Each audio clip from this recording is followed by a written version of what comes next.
This morning we have with us Sharon Fenster, President of the Public Relations Society of America, New York chapter. And the reason why we have you here is you have really made a push for an innovative program asking for accountability amongst your membership. What is that? Well, we're trying to encourage our members to submit their diversity data, because what we're saying is what gets measured gets done. And that if you don't know where you stand, you don't know where you're going. And how receptive has your membership been to sharing those numbers publicly? Not so great. Sometimes we've had some. We've had some. I think all of us, may think, hey, we're making a big push for it. Maybe our numbers don't necessarily reflect the efforts that have been going on. Well, actually, what happened, I'm really excited about this. What happened on Friday is that we got a sponsorship from HP. Now, HP is a very important client to certain key agencies in the PR world.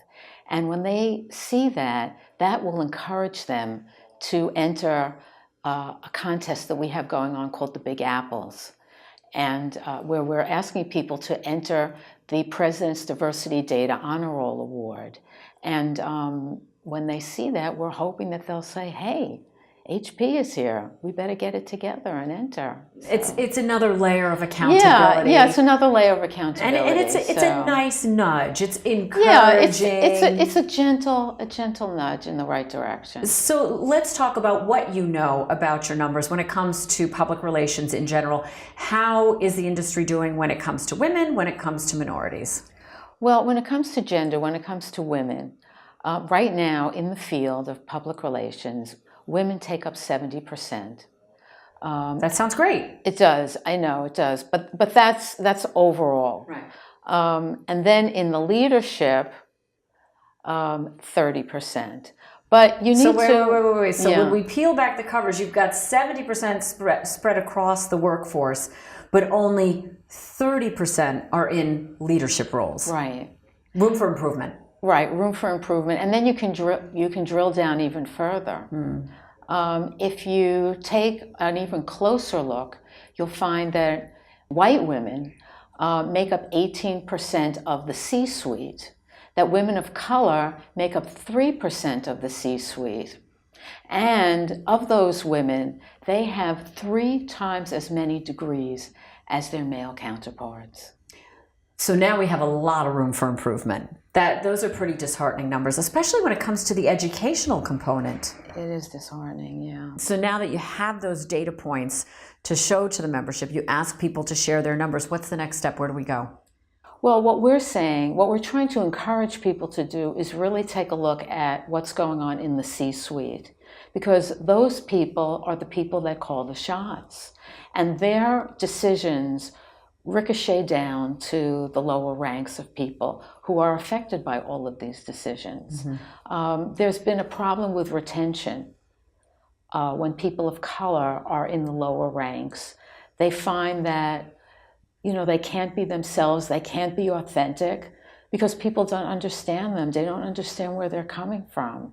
And so it's a question of discomfort.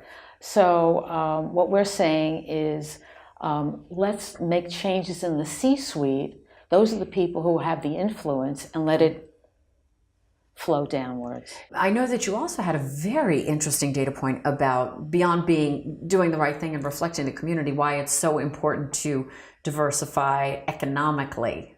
Oh, yes. I mean, the McKinsey reports make it very, very clear that for companies that are diverse top to bottom, when they reflect their communities, they earn 30% more than their competitors. I mean, that is just so amazing, right? Significant. I know, really. I mean, that's huge, huge.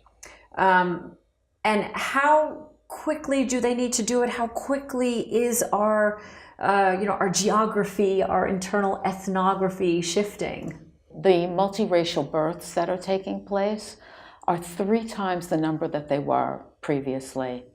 And the immigration, the population growth is moving in the direction of Asian and Latino.